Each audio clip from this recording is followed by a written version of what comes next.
This is Venkat for வெங்கஃபைன்.com. இந்த கிளாஸை மாத்திரம் நல்லா புரிஞ்சுக்கோங்க. ஒரு சில பேர் 1 கோடிக்கு சம்மர்ஷூட்டுக்கு ஹெல்த் இன்சூரன்ஸ் வேணும், 50 லட்சத்துக்கு ஹெல்த் இன்சூரன்ஸ் வேணும்னு கேட்பாங்க. சம்மர்ஷூட் நான் சொல்லிடுவேன், இந்த கிளாஸை ஞாபகம் வச்சுக்கோங்க. நீங்கள் 50 லட்சத்துக்கு சம்மர்ஷூட்டுக்கு வாங்குறதுனால 2 இயர் வெயிட்டிங் பீரியட் முடிஞ்சதுக்கு அப்புறமே 100% கிளைம் கிடைக்கும்னு நினைக்காதீங்க. இதை பார்த்துக்கோங்கன்னு சொல்லுவேன். ஒருத்தருக்கு கேட்ராக்ட் சர்ஜரின்னு வச்சுக்கோங்களேன். அதில் சென்னையில் ஓவரால் ஒரு இருக்கிற ஒரு சார்ஜஸ் வந்து இவ்வளோ இவ்வளோ பண்ணலான்னு ஒரு பேண்ட்வித் வச்சுருப்பாங்க. சரிங்களா? இது என்ஏபிஹெச் டிஃபைன் பண்ணுறாங்களா யாருன்னு தெரியல. But someone is defining that. ஒருத்தங்களுக்கு ஒரு கார்டியாக் சர்ஜரி அப்படின்னா சென்னைக்கு இவ்வளோ ரேட் ஒரு ஸ்டாண்டர்ட் இருக்கும், கோயம்புத்தூர் ஹாஸ்பிட்டலுக்கு ஒரு ஸ்டாண்டர்ட் இருக்கும், பூனேல இருக்க ஹாஸ்பிட்டலுக்கு ஒரு ஸ்டாண்டர்ட் இருக்கும். சரிங்களா? அந்த ஜாகிரபி டு ஜாகிரபி அந்த ஸ்டாண்டர்ட் மாறும். அதனால இந்த ஹெல்த் இன்சூரன்ஸ் கம்பெனியும் இந்த ஹாஸ்பிட்டலும் ஒரு அக்ரிமெண்ட் போட்டுக்குவாங்க. என்னன்னா, நீங்கள் வந்து எவ்வளோ வேணாலும் சார்ஜ் பண்ணிக்கோங்க. ஏன்னா அதை கண்ட்ரோல் பண்ண முடியாது. ஹாஸ்பிட்டல் ஏதோ ஒரு அதை நான் பண்ணோம் இதை பண்ணோம்னு சொல்லிட்டு எக்ஸ்ட்ரா சார்ஜ் பண்ணலாம் இல்லையா? ஆனால் இந்த பர்டிகுலர் சர்ஜரின்னு ஒரு கிளைம் உங்கள் ஹாஸ்பிட்டல் மூலியமாக வந்துச்சுன்னா நீங்கள் என்ன வேணாலும் சார்ஜ் பண்ணிக்கோங்க. ஆனால் இந்த சர்ஜரிக்கு நான் உங்கள் ஹாஸ்பிட்டல் பண்ணாங்கன்னா நான் இவ்வளோ தான் கிளைமை ரிலீஸ் பண்ணுவேன்னு டிட்டர்மைன் பண்ணியிருப்பான். Example, cataract surgery. நீங்கள் வந்து இந்த பேஷண்ட்டில் 1 லட்ச ரூபா நீங்கள் வந்துட்டு வாங்குறதுனாலும் உங்கள் விஷயம் வாங்கிக்கிங்க. ஆனால் நான் உங்கள் ஹாஸ்பிட்டலில் பண்ணும்போது 80,000 தான் நான் பே பண்ணுவேன்னு சொல்லிட்டு ஒரு அக்ரிமெண்ட் இருக்கும். இது வந்து அந்த ஹெல்த் இன்சூரன்ஸ் ப்ராடக்ட்ல சப்லிமிட் இல்லை, கோப்பே இல்லை. This is the agreement between hospital அந்த ஹெல்த் இன்சூரன்ஸ் கம்பெனி. இதுதான் reasonable and customary charges clause. எதுக்குன்னா அந்த ஹெல்த் இன்சூரன்ஸ் கம்பெனி இஷ்டத்துக்கு பே பண்ண முடியாது இல்லையா? ஸோ அந்த ஜாகிரபிக்கு ஏற்ற மாதிரி அதை டிஃபைன் பண்ணி. அதுக்கு ஒரு சின்ன எக்ஸாம்பிள் சொல்கிறேன். கோயம்புத்தூர்ல ஒரு கேட்ராக்ட் சர்ஜரினா, நான் உதாரணம், இது வந்து ஆக்சுவல் ஸ்டாண்டர்ட்ஸ் கிடையாது, 50,000 ரிலீஸ் பண்ணுவேன். நீங்கள் 80,000 சார்ஜ் பண்ணாலும் நான் கோயம்புத்தூர்ல இருக்கிற ஹாஸ்பிட்டலுக்கு இதுதான் ஸ்டாண்டர்ட், அதான் ரிலீஸ் பண்ணுவேன். அதே தஞ்சாவூர்னா இன்னும் கொஞ்சம் டயர் 3 டவுன், நான் 40,000 தான் ரிலீஸ் பண்ணுவேன். பெங்களூரா, அங்கே இருக்கிற ஹாஸ்பிட்டலோட ஸ்டாண்டர்ட்ஸ் வந்து 70,000. ஸோ இந்த மாதிரி நீங்கள் வந்து எப்படி இருக்குன்னு கேட்டிங்கன்னா, இப்போ என்னுடைய இப்போ இந்த காமேஷன் வந்து he does health insurance for us. So அவர் ஒரு கிளைண்ட்டுக்கு வந்துட்டு இந்த மாதிரி கம்மியாக ரிலீஸ் பண்ணியிருக்கிறாங்க. அவர் கோவம்லாம் பட்டு சண்டெல்லாம் போட்டிருக்காரு. Then he mailed and got it done for him. அவர் எக்ஸ்பெக்ட் பண்ண மாதிரி ஜாஸ்தி கிளைம் வாங்கி கொடுத்துட்டாரு. இதை நாங்களும் பண்ணுறோம்.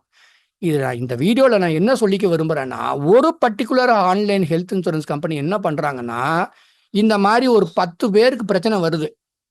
இந்த லீசரபிள் அண்ட் கஸ்டமரி சார்ஜ் இந்த மாதிரி நிறைய கிளாஸஸ் இருக்கும். இந்த கிளாஸஸ் வச்சுட்டு ஹெல்த் இன்சூரன்ஸ் கம்பெனி வந்துட்டு நாங்கள் கொடுக்க மாட்டோம்னு சொல்லுவாங்க. லைஃப் இன்சூரன்ஸ் கம்பெனி ஒரு கிளாஸை காமிச்சிட்டு கிளைம் கொடுக்க மாட்டோம்னு சொல்லுவாங்க. இதில் 10 பேர் வந்தாங்கன்னு வச்சுக்கோ, 10 பேருக்கு இருக்கிறாங்கன்னா ஒரு நம்ம 2 பேர் 3 பேருக்கு நம்ம அது சக்ஸஸ் ஸ்டோரியாக இருக்கும். நம்ம மெயில் பண்ணி ஜஸ்டிஃபை பண்ணி கிளைமை வாங்கி கொடுக்கலாம். இந்த ஜஸ்டிஃபிகேஷனை மாத்திரம் அவங்க ப்ரொஜெக்ட் பண்ணி என்ன பண்ணுறாங்கன்னா, ஆஸ் இஃப் அவங்க தான் ஏதோ இன்சூரன்ஸ் இண்டஸ்ட்ரியில் நிறைய சேவை செய்கிற மாதிரியும், லட்சக்கணக்கான அட்வைசர்ஸ் இருக்கிறாங்க, அவங்களுமே நைட்டு 1 மணி 2 மணி வரைக்கும் தூங்காமல் கிளைண்ட்டுக்கு சப்போர்ட் பண்ணணும்னு நினைக்கிறவங்க இருப்பாங்க. கரெக்டா இல்லையா?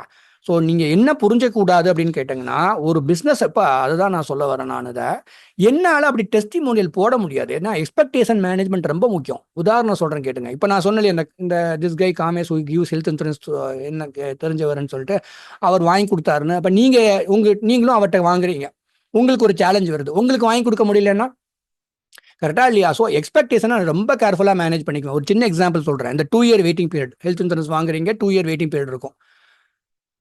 அதில் கூட ஃபீவருக்கு அட்மிஷன் போட்டால் சம்டைம்ஸ் கிளைம் கிடைக்கும், பட் சம்டைம்ஸ் ரிஜெக்ட் பண்ணுவாங்க. மோட்டார் ஆக்சிடென்ட் கண்டிப்பாக கிளைம் கிடைக்கும் 30th டேலேருந்து. இன்னொரு உதாரணம் சொல்கிறேன் கேளுங்க.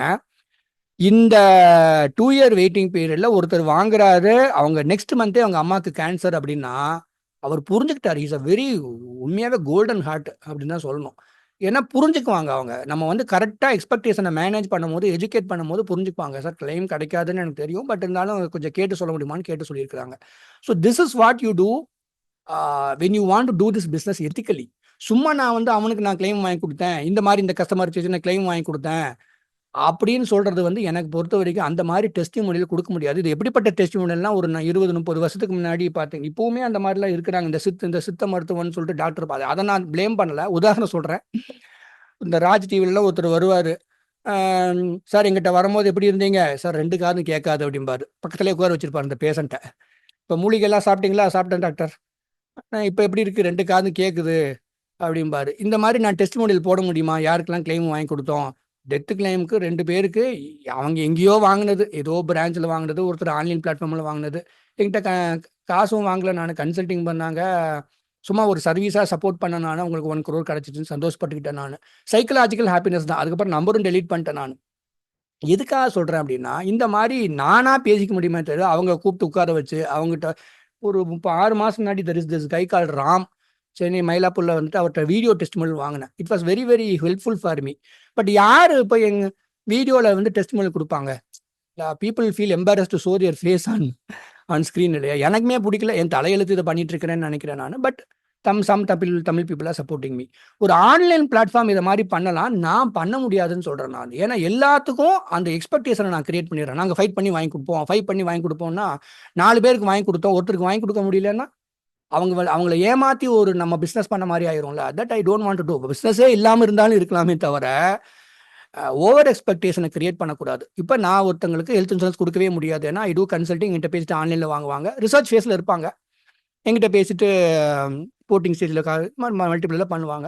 டேர்ம் இன்சூரன்ஸ் நான் இஷ்யூ பண்ணியிருக்கிறேன், 75 பேருக்கு நான் இஷ்யூ பண்ணியிருக்கிறேன்னா, இன்றைக்கி நான் இஷ்யூ பண்ணிவிட்டு நான் இப்போ யூஎஸில் இருக்கிறேன், நான் நாசாவில் வேலை பார்க்குறேன், ராக்கெட் விட்டுட்டு இருக்கிறேன் அப்படின்னு சொல்ல முடியாது. 75 பேருக்கு நான் வாழ்நாள் ஃபுல்லாக நான் உயிரோடு இருக்க வரைக்கும் நான் சப்போர்ட் பண்ணி தான் ஆகணும். அதை ஆத்மார்த்தமாக சப்போர்ட் பண்ணணும்னு முடிவெட்டு தான் பண்ணுறேன். அப்போது நான் சித்தே போயிட்டேன் ஒரு 20 இயர்ஸ் கழிச்சுன்னு வச்சுக்கோங்க. இப்படி கணக்கு போட்டிங்கனாலும் லைஃப் இன்சூரன்ஸ் கம்பெனி அவங்க டிபெண்ட் பண்ணியிருக்கூடாதுன்னு சொல்லிட்டு I do with the fintech company. So அதில் எப்படி இருந்தாலும் உங்களுக்கு ரிலேஷன்ஷிப் மேனேஜர் கிடைப்பாங்க, ஒரு 2-3 லேயர் ஆஃப் சப்போர்ட் இருக்கும். And life insurance company will always release the claim. அது ஞாபகம் வச்சுக்கோங்க, அதை நம்பி தான் நம்ம பண்ணுறோம். Anyway thank you so much guys for your support. எதுக்காக இந்த வீடியோ பண்ணுறேன்னா டிஸ்க்ளைமர்லாம் பார்த்துக்கோங்க. என் வீடியோ பார்த்து இந்த டெசிஷன் எடுக்காதீங்க. ஏதோ என் மனசில் எனக்கு கஷ்டமாக இருந்துச்சு. ஏன்னா நேற்று ஒருத்தர் 20s இருக்கிற பசங்க அம்மா அப்பாக்குன்னு கன்சிடர் பண்ண ரொம்ப சந்தோஷப்படுவேன். பரவாயில்ல, கரெக்டான ஸ்டேஜில் வாங்கி வைக்கிறாங்கன்ட்டு. ஏன்னா இவங்க 30s இருக்கும் போது அம்மா அப்பா ஹெல்த் இன்சூரன்ஸ் வாங்கணும்னு கேட்கும் போது அவங்க அம்மா அப்பாக்கோ மதர்லா ஃபாதர்லாக்கோ மேஜர் ஹெல்த் செட்பேக் நிறைய இருக்கு, வாங்கியே கொடுக்க முடியல. ஓப்பனாக சொல்லிடுறேன் நான். 20s தான் கரெக்டான ஸ்டேஜ் அம்மா அப்பா ஹெல்த் இன்சூரன்ஸ் வாங்குது. அப்போ அவர் சொன்னார், இந்த ஆன்லைன் பிளாட்ஃபார்ம் வந்து ரொம்ப ஜெனியூன் ஃப்ரெண்ட்ஸ்லாம் சொன்னாங்கன்னு சொல்லிட்டு. அப்போ நாங்களாம் ஒருத்தங்க வந்து ஜெனியூன் அப்படின்னா அப்போ ஹூவா மைன்னு எனக்கு தோணுதில்ல. அப்படின்னா நம்ம வந்து என்ன you have to beat your ட்ரம்பட்ஸ்ன்னு சொல்லுவாங்க. அந்த மாதிரி பண்ண பிடிக்கல. காரணம் என்னன்னா எனக்கே ஒரு பயம் இருக்கும், நம்ம இந்த வேலை பண்ணுறோமே, நாளைக்கு யாருக்காவது கிளைம் கிடைக்கலன்னா என்ன பண்ணுவோம்? ஸோ அதுக்கான கிளிச்சஸ்லாம் ஏதாவது ஒரு சில பேர் என்ன பண்ணுவாங்க, சர்ஜரி பண்ணுவோம், நான் டிஸ்சார்ஜ் சம்மரி இல்லைம்பாங்க. நீங்கள் ஹாஸ்பிட்டலில் கால் பண்ணி டைம் இருக்கும் போது அந்த டிஸ்சார்ஜ் சம்மரி வாங்கி வச்சுக்கோங்க, பத்திரப்பட்டி வச்சுக்கோங்க.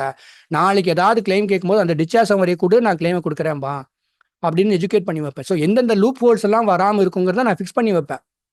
பட் என்னை பொறுத்த வரைக்கும் ரொம்ப ஓவராக எக்ஸ்பெக்டேஷனை கிரியேட் பண்ணி இந்த பிஸ்னஸை நான் பண்ண விரும்பல. Online platform can do it. அவங்களுக்கு அந்த பேண்ட்வித் இருக்கு, பெரிய வெஞ்சர் கேபிட்டல்ஸ் இருப்பாங்க அவங்களுக்கு. என்னால் அப்படி பண்ண முடியாது. என்ன ஸ்ட்ரெஸ் பண்ணுறவங்களுக்கு நான் உண்மையாக இருந்துக்க முடியுமே தவிர ஓவர் எக்ஸ்பெக்டேஷனை கிரியேட் பண்ணி இந்த பிஸ்னஸை பண்ணக்கூடாதுன்னு நினைக்கிறேன். நான் பிஸ்னஸே இல்லாமல் இருந்துட்டு போகலாம் நிம்மதியாக. So that is what it is. Okay, நேற்று ஒரு டேட்டா நான் இந்த மெக்கின்சியோட ரிப்போர்ட் நான் படிச்சிருந்தேன் நான் இல்லையா. வருஷம் இந்த top 5 life insurance company India are growing with 1.28% CAGR. வருஷம் 2% க்ரோத் ஆகுறாங்கன்னாங்க.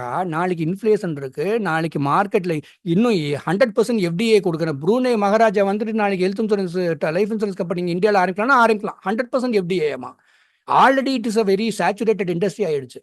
நம்ம தான் கஷ்டப்பட போறோம். The government is allowing 100% FDI. So இந்த மாதிரி சூழ்நிலையில ஐ டோன்ட் நோ, லைக் நிறைய பிரச்சனைகள் வரதான் போகுது. கவர்மெண்ட்டோட பாலிசிஸ் வந்து கொஞ்சம் நமக்கு ஃபேவரபுளாக இருக்கணும். கவர்மெண்ட் என்ன நினைக்கிறாங்க, 100% FDIல இன்னும் 100 health insurance company, 100 life insurance company வந்தால் இந்த நாட்டில் இருக்கிற நாடு தாங்காது. இப்போ ஆல்ரெடி 33 கம்பெனி லைஃப் இன்சூரன்ஸில் 26-27 கம்பெனி இவங்களுடைய காம்படிஷன்லேயே வெறும் 2% குரோ ஆகுறாங்க. அப்படின்னா நாளைக்கு இவங்க வந்து நான் காசு சம்பாதிக்கல, கிளைம் சம்பாதிக்கலன்னா என்ன பண்ணுவான், கிளைம் ரிஜெக்ட் பண்ணுவான். ஸோ இந்த பிரச்சனை வரதான் போகுது. இது வந்து நான் வந்து ஒரு சின்ன டாட் இந்த இண்டஸ்ட்ரியில், சின்ன புள்ளி. கரெக்டா? நமக்கு இருக்கிற காமன் சென்ஸ் வந்து இந்த government should have this common sense. கரெக்டா இல்லையா? தேவையில்லாத 100% FDI to start a life insurance and health insurance company in இந்தியாங்கிறது எனக்கு வந்து அன்எத்திக்கலாக தோணுது. தீஸ் கம்பெனி தான் ஸ்வீட் எல்லாம் போய் இது பண்ணாதீங்கன்னு சொல்லணும். அவ்வளோதான் சொல்ல முடியும், வேற என்ன சொல்கிறது. Thank you so much. நல்லா இருங்க. Good luck to you. அவ்வளோதான்.